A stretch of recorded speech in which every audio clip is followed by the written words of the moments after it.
ஓம் விநாயகா போற்றி. அழகுணர்வும் அன்புணர்வும் மிக்க ரிஷபராசி அன்பர்களே, உங்களை பொறுத்தவரை ராசியின் பொது பலன்களை ஏராளமாக அறிந்திருப்பீர்கள்.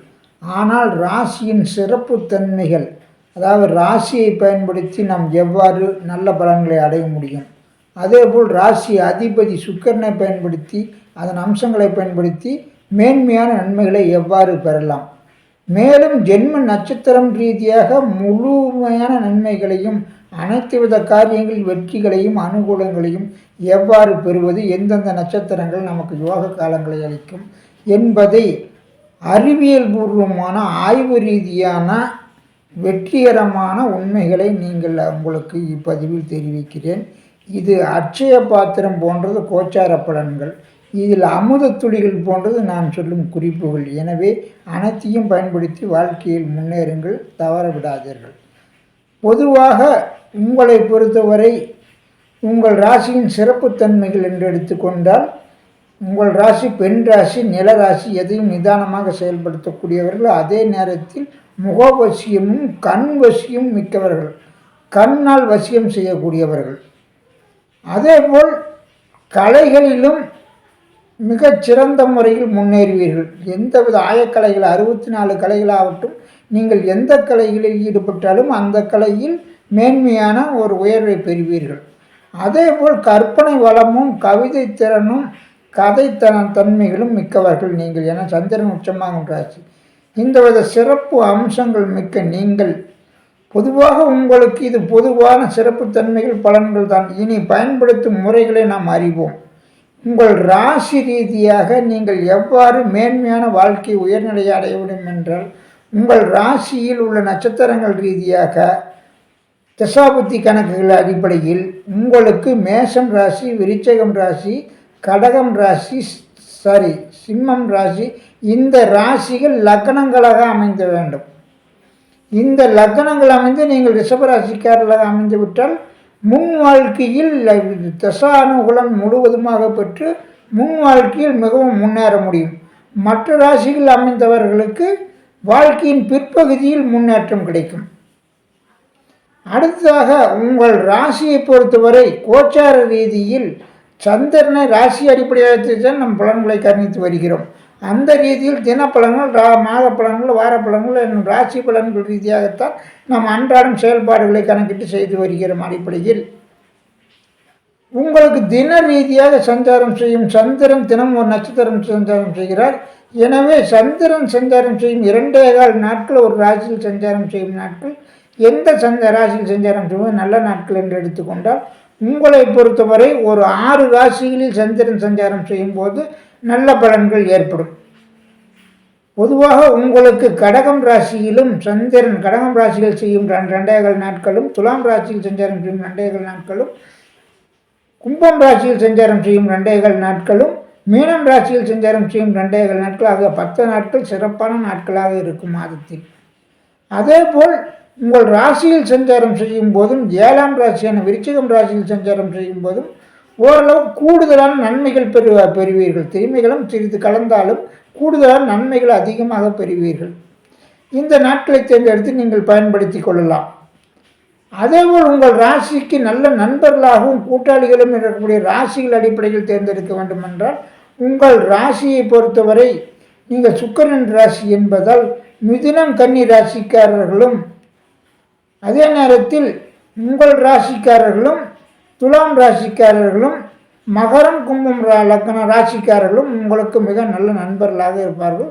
கூட்டாளிகளாக உறுதியாக தேர்ந்தெடுத்துக்கொள்ளும். ஓரளவுக்கு அனுகூலமும் உங்களுக்கு ஆதாயம் தரப்படக்கூடியவர்களாக இருப்பார்கள்.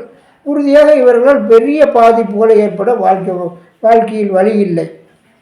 எனவே அடுத்ததாக உங்களுக்கு உங்கள் ராசி அதிபதியின் ரீதியாக நல்ல அம்சங்களை பார்க்க வேண்டுமென்றால், ராசி அதிபதி சுக்கிரன் ஆகிறார். எனவே சுக்கிரனின் கூடுதல் சக்தியை பெற நீங்கள் அவருடைய அம்சங்களை பயன்படுத்த வேண்டும். அம்சங்கள் என்றால் அதிதேவதை ஸ்ரீ மகாலட்சுமி, அதனுடைய மகாலட்சுமி வழிபாடு சிறப்பாக இருக்கும். நிச்சயமாக ஸ்ரீரங்க மகாலட்சுமி வழிபாடு கூடுதல் சக்தி தரும். அதே போல் சேத்திரம் என்று எடுத்துக்கொண்டால், சுக்கிரனுக்கு சேத்திரம் என்று எடுத்துக்கொண்டால் கஞ்சனூர் வழிபாடு ஆயுளில் நீங்கள் ஒரு முறையாவது அங்கு தரிசிப்பது சிறப்பாக இருக்கும். அல்லது ஆண்டுக்கு ஒரு ஜென்ம நட்சத்திரத்தில் நீங்கள் தரிசனம் செய்தால் கூடுதல் சக்தியை பெறுவீர்கள். அதேபோல் வஸ்திரம் என்று எடுத்துக்கொண்டால் வெண்பட்டு, நிறம் வெண்மை நிறம். தானியம் என்று எடுத்துக்கொண்டால் மொச்சை தானியம் நீங்கள் அன்னதானம் பண்ணலாம், உணவு நீங்களும் அருந்தி கொள்ளலாம், கூடுதல் சக்தி பெறுவீர்கள். அதேபோல் புஷ்பம் வெண் தாமரை மலரை பயன்படுத்தி வழிபாடுகள் செய்யலாம். சமித்து என்று எடுத்துக்கொண்டால் அத்தி சமித்து, அத்தியும் மரத்தினுடைய சமித்துகள் நீங்கள் ஏதாவது வைத்து பயன்படுத்தினால் கூடுதல் சக்தி பெறுவீர்கள். உதாரணமாக கருங்காலி மரத்தில் செவ்வாய் கிரகத்திற்கு கருங்காலி மாலை அணிந்து கொள்வது போல் நீங்கள் இது சம்பந்தமான ஏதாவது ஒரு பொருட்களை வைத்துக் கொள்வது கூடுதல் சக்தி பெறுவீர்கள். அதேபோல் உங்களுக்கு ரத்தினம் என்று எடுத்துக்கொண்டால் வைரக்கல் மோதிரம் அணியலாம். உலோகம் என்று எடுத்துக்கொண்டால் வெள்ளி தொடர்பான அனைத்து வித பொருட்களையும் நீங்கள் பயன்படுத்துவது கூடுதல் சக்தி பெறுவீர்கள். மேலும் உங்களுக்கு தித்திப்பு சுவை உங்களுக்கு ஓரளவுக்கு பிடிக்கும். அதேபோல் உங்களை பொறுத்தவரை நியூமராலஜி எண் என்று எடுத்துக்கொண்டால் 6ஆம் எண் கூட்டு எண்ணாக வரக்கூடிய எண்கள் உங்களுக்கு சிறப்பாக இருக்கும். அதேபோல் கூடுதலாக 5ஆம் எண்ணும் 8ஆம் எண்ணும் கூடுதல் சக்தியை தரும். 4ஆம் எண்ணும் அபரிவிதமான யோகங்களை சில குறிப்பிட்ட காரியங்களுக்கு மட்டுமே பயன்படுத்துவது சிறப்பாகும். அதாவது அதிகமான ஆசைகள் பொருளாதார ரீதியாக மாறுபட்ட வழிகளில் செயல்படும் அமைப்புகளுக்கு அந்த 4ஆம் எண் சிறப்பு பலன்களை தரும். அதேபோல் உங்களை பொறுத்தவரை கருட வாகனத்திற்கு நீங்கள் ஏதாவது அன்னதானம் மற்ற தரிசனம் வணங்குதல் சிறப்பான பலன்களை தரும். மேலும் உங்களை பொறுத்தவரை கிழக்கு திசை உங்களுக்கு யோகம் தரும் திசையாகவே இருக்கும். அதேபோல் உங்கள் ராசியின் அதிபதியான சுக்கிரனை எந்த நவகிரகத்திலும் வழிபாடு செய்யலாம். வெள்ளிக்கிழமைகளில் வழிபாடு செய்வது சிறப்பான பலன்களை தரும். எனவே ராசி அதிபதியின் ரீதியாக இவ்வித அம்சங்களை பயன்படுத்தி நீங்கள் கூடுதல் சக்தி பெறலாம். பெரும்பாலும் இந்த கிரகத்தை வழிபாடு செய்வதும் உங்கள் தசாபுத்தி ரீதியான கிரகங்களை வழிபாடு செய்வதும் சிறப்பான அசுவ பலன்களை தவிர்க்கும் வழியாகும். அடுத்ததாக உங்கள் ஜென்ம நட்சத்திரம் ரீதியாக முழுமையான யோக பலன்களையும் நல்ல பலன்களையும் பெரும்பாலும் அடைய முடியும். ஜென்ம நட்சத்திரம் என்பதுதான் மிக முக்கியம். ஜென்ம நட்சத்திரத்தில் தான் நம் பிறந்த நாளை கொண்டாட வேண்டும். அதேபோல் ஜென்ம நட்சத்திரத்தில் கோயில் வழிபாடுகள் செய்யலாம், முன்னோர்களின் வழிபாடுகளையும் செய்யலாம். அதேபோல் சாந்தி பரிகாரங்களையும் செய்வது சிறப்பாக இருக்கும். தொழில் வியாபாரம் கல்வி ஆரம்பிக்கிறதும் அந்த நாட்களில் செய்வது சிறப்பாகவே அமைந்துவிடும்.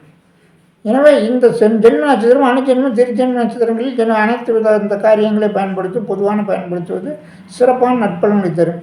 அதேபோல் உங்கள் ஜென்ம நட்சத்திரத்துக்கு ஒரு 15 நட்சத்திரங்கள் மிகவும் அனுகூலமும் ஆதாயம் தரக்கூடிய நட்சத்திரங்கள், பலன்களில் யோக பலன்களை தரக்கூடிய நட்சத்திரங்களாகவும் அந்த நட்சத்திரங்கள் அமையும். இந்த நட்சத்திரக்காரர்களை நீங்கள் தேர்ந்தெடுத்து கொண்டால் நல்ல நண்பர்களாகவும் கூட்டாளிகளாகவும் இருப்பார்கள். கணவன் மனைவி உறவுகளுக்கும் இந்த திருமண பொருத்தத்தில் இந்த 15 நட்சத்திரம் தான் 10 பொருத்தத்தில் மிக முக்கிய அம்சம், அடிப்படை இதுதான். எனவே இந்த 15 நட்சத்திரங்களையும் பயன்படுத்தி நீங்கள் உறுதியாக கணவன் மனைவியை தேர்ந்தெடுத்து கொண்டால் சிறப்பான வாழ்க்கை அமையும். அதேபோல் எதிர்ப்புகளோ அம்பு வழக்குகளோ வாழ்க்கையில் ஏற்படவே வாய்ப்பில்லை. எனவே உங்களை பொறுத்தவரை 3 நட்சத்திரங்களில் இந்த ராசி இருக்கும். கிருத்திகை, ரோகிணி, மிருகசீரிடம். கிருத்திகை 3 பாதம், ரோகிணி 4 பாதம், மிருகசீரிடம் 2 பாதம் உள்ளவர்கள் இருப்பார்கள். எனவே இந்த 3 நட்சத்திரக்காரர்களும் நான் நட்சத்திர குறிப்புகள் கூறுகிறேன். சில நட்சத்திர சிறப்பு அம்சங்கள் சிறப்பு அமைப்புகளையும் நீங்கள் பயன்படுத்தி கொள்ள முடியும். அதைகளையும் கூறுகிறேன், கவனித்து வாருங்கள். முதலில் கிருத்திகை நட்சத்திரக்காரர்கள் எடுத்துக்கொண்டீர்கள் என்றால் உங்களுக்கு 15 நட்சத்திரங்கள் சொல்லியிருந்தேன். 15 நட்சத்திரங்கள் ரோகிணி, அஸ்தம், திருவோணம், திருவாதிரை, சுவாதி, சதயம், பூசம், அனுசம், உத்திரட்டாதி, அஸ்வினி, மகம், மூலம், பரணி, பூரம், பூரடம். ஆக இந்த 15 நட்சத்திரங்களும் உங்களுக்கு மிகவும் இந்த நட்சத்திர சந்திரன் சஞ்சாரம் இந்த நாட்களில் நீங்கள் செயல்பட்டால் உறுதியாக கூடுதலான நன்மையை பெறுவீர்கள். எவ்வளவு அசுப காலங்களிலும் கூட நீங்கள் ஒரு ராத்திரி 6, 8, 12 தசாபுத்தி காலங்கள், 7 சனி, அஷ்டம் சனி போன்ற அசுப காலங்கள் கூட ஒரு முறைக்கு 2 முறை அல்ல தொடர்ந்து இந்த நாட்களை பயன்படுத்தி வந்தால் நிச்சயம் உங்களுக்கு அந்த காரியம் வெற்றி பெறும் என்பது உண்மையாகும்.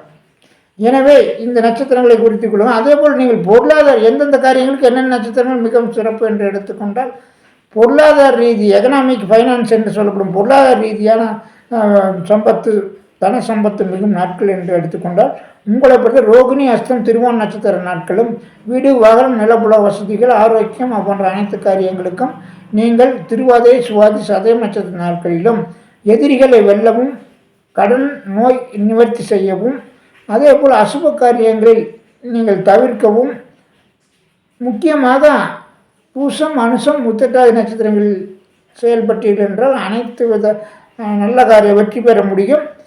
எதிரிகளையும் வெல்ல முடியும். வம்பு வழக்குகளிலும் மற்றவர்களும் முயற்சிக்கும் காரியங்களும் ஒரு சாதகமாகவே அமையும். அதேபோல் உங்களை பொறுத்தவரை ஒரு நட்புள்ள ராசிகளாக நட்புள்ள அமைப்புகளாக நண்பர்கள் கூட்டாளிகள் உறவுகள் வகையில் நீங்கள் ஒரு காரியங்களுக்கு செய்யும்போது இந்த நாட்களில் செய்யுங்கள். உங்களுக்கு காரியங்கள் அனுகூலமாக இருக்கும். நட்பாகவும் அவர்கள் உங்களுக்கு செயல்படுவார்கள். அந்த காரியம் அந்த விதத்தில் உங்களுக்கு அஸ்வினி மகம் மூலம் இந்த நட்சத்திர நாட்களில் நீங்கள் செயல்படுங்கள். அதேபோல் எதிர்ப்பு தன்மை உள்ளவர்கள் அனைவரிடம் நீங்கள் அனுகூலத்தை பெறும் நாட்கள் உங்களுக்கு உண்டு. அதிலும் கூடுதலாக எந்தவித காரியங்களுக்கும் யார் முன்பின் அறிமுகமாகாதவர்களும் கூட உங்களுக்கு நட்பாக செயல்பட்டு ஒரு காரியத்தை உங்களுக்கு வெற்றிகரமாக முடித்து தருவார்கள். அவர்கள் மூலம் அனுகூலம் ஆதாயமும் ஏற்படும். அந்தவித நட்சத்திரங்களும் உங்களுக்கு என்று எடுத்துக்கொண்டால் பரணி பூரம் போராடுற நட்சத்திர நாட்கள் மிகவும் அதிர்ஷ்டமான யோகம் தரும் நாட்களாகும். இந்த வித நாட்களை பயன்படுத்தி முன்னேறுங்கள். அடுத்தாக ரோகிணி நட்சத்திரக்காரர்களுக்கு 15 விதமான நட்சத்திரங்கள் நண்பர்கள் கூட்டாளிகள் உறவினர்கள் அதேபோல் கணவன் மனை உறவுகளையும் தேர்ந்தெடுத்துக்கொள்ள இந்த நட்சத்திரக்காரர்களை தேர்ந்தெடுத்துக் கொள்ளுங்கள். ஏனென்றால் இவர்கள் உங்களுக்கு அனுகூலமாகவும் ஆதாயம் இருப்பால் நிச்சயமாக இவர்களால் உங்களுக்கு வம்பு வழக்குகள் பிரச்சனைகள் ஏற்படாது. எனவே மிருகசீடம் சித்திரை அவிட்டம் புனர்பூசம் விசாகம் பூரட்டாதி ஆயில்யம் கேட்டை ரேவதி பரணி பூரம் பூராடம் கிருத்தியை உத்திரம் உத்திராடம் இந்த 15 நட்சத்திரங்களும் உங்களுக்கு மிகவும் யோகமான நட்சத்திர நாட்களும் ஆகும். இந்த நாட்களில் நீங்கள் எந்த செய்யும் காரியங்கள் அனைத்துமே வெற்றி பெறும். எவ்வளோ அசுபமான காலங்களிலும் இந்த நாட்களை பயன்படுத்தி ஒரு முறைக்கு பல முறை தொடர்ந்து பயன்படுத்தி வெற்றி பெற முடியும். அதேபோல் இந்த நட்சத்திரக்காரர்கள் உங்களுக்கு அனுகூலமும் ஆதாயமாக இருப்பார்கள். முக்கியமாக கணவன் மனைவர்களுக்கும் இது பயன்படும். நண்பர்கள் கூட்டாளிகள் உறவுகளை கட்டாயம் இவர்களை பயன்படுத்தி அவர்கள் மூலம் அனுகூலத்தை பெறுங்கள். அதேபோல் உங்களுக்கு நல்ல காரியங்களை செய்யக்கூடிய நல்ல நாட்கள் என்று எடுத்துக்கொண்டால் பொருளாதார ரீதியாக தன யோகம் மிகும் நாட்களாக உங்களை பொறுத்தவரை சித்திரை மிருகசீலம் அவிட்டம் நாட்கள் நட்சத்திர நாட்கள் உங்களுக்கு கூடுதலான தன யோகம் மிகும் நாட்களாகும். அதேபோல் உங்களுக்கு தேக ஆரோக்கியம் மற்ற சுகபோக வசதிகள் வீடு வாகனம் நிலப்பட வசதிகள் போன்ற அனைத்திற்கும் நீங்கள் பயன்படுத்த வேண்டிய நட்சத்திரங்கள் புனர்பூசம் விசாகம் பூரட்டாதி நட்சத்திரங்களை பயன்படுத்துங்கள். இவள் எதிரிகளை வெல்லவும் கடன் நோய் எதிர்ப்புகளை நிவர்த்தி செய்யவும் நீங்கள் ஆயிலிலும் கேட்டே ரேவதி நட்சத்திரங்களிலும் செயல்பட்டு வெற்றி பெறலாம்.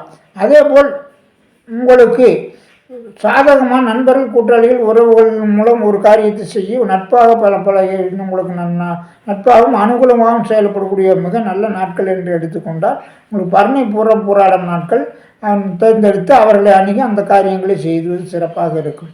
மேலும் எதிரிகளிடமும் எதிர்த்தன்மை உள்ளவர்களும் அறியாதவர்களிடம் தெரியாதவர்களிடம் நீங்கள் காரியத்தை சாதித்துக் கொள்ள வேண்டும் என்று முயற்சி செய்யும் நாட்கள் என்று எடுத்துக்கொண்டால் உங்களுக்கு கிருத்திகை உத்திராடம் நாட்களை தேர்ந்தெடுத்து முயற்சி செய்கின்றால் அவர்களிடம் நீங்கள் அனுகூலத்தை பெற முடியும்.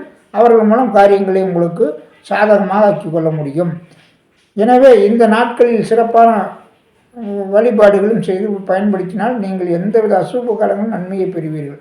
மிருகசீரிட நட்சத்திரக்காரர்களுக்கு 15 நட்சத்திரங்கள் நல்ல நட்சத்திரங்கள் நண்பர்கள் கூட்டாளிகள் உறவினர்கள் கணவன் மனைவி உறவுகள் தேர்ந்தெடுக்கும் நட்சத்திரங்கள் என்று எடுத்துக்கொண்டால் முக்கியமாக திருவாதிரை சுவாதி சதயம் பூசம் அனுசம் உத்திரட்டாதி அஸ்வினி மகம் மூலம் கிருத்தியை உத்திரம் உத்திராடம் ரோகிணி அஸ்தம் திருவோணம் இந்த 15 நட்சத்திரங்களும் உங்களுக்கு யோகத்தை தரும் நட்சத்திரங்களாகும். இந்த நாட்களில் எந்த காரியங்கள் செய்தாலும் உங்களுக்கு அனுகூலமாகத்தான் இருக்கும். கணவன் மனைவி உறவுகளும் இந்த சிறப்பாக இருக்கும்.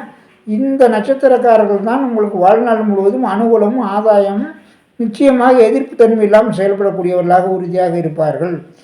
நீங்களும் முக்கியமாக பொருளாதார எந்தெந்த காரியங்கள் என்னென்ன நாட்களில் செய்யலாம் என்று எடுத்துக்கொண்டால் தன சம்பந்தமான தொடர்பான காரியங்களில் பொருளாதார ரீதியான காரியங்கள் ஃபைனான்ஸ் ரீதியான காரியங்கள் நீங்கள் செயல்படுவதற்கு திருவாதிரை சுவாதி சதயம் நாட்களிலும் ஆரோக்கியம் தேக சுகம் சுகபோக வசதிகள் வீடுவாக நிலப்பட வசதிகள் போன்ற அனைத்திலும் செயல்படக்கூடிய நாட்களாக உங்களுக்கு பூசம் மனசம் முத்திட்டாதி நாட்களும் எதிரிகளை வெல்லவும், பம்பு வழக்குகளில் பிரச்சனை தீர்க்கவும் அல்லது எந்த காரியத்திலும் ஒரு வெற்றி பெறவும், போட்டிகளில் வெற்றி பெறவும், நோய் கடன் எதிர்ப்பு நிவர்த்திகளை செய்தும் அஸ்வினி மகம் மூலம் நட்சத்திர நாட்களில் செயல்படுங்கள், வெற்றி பெறுவீர்கள்.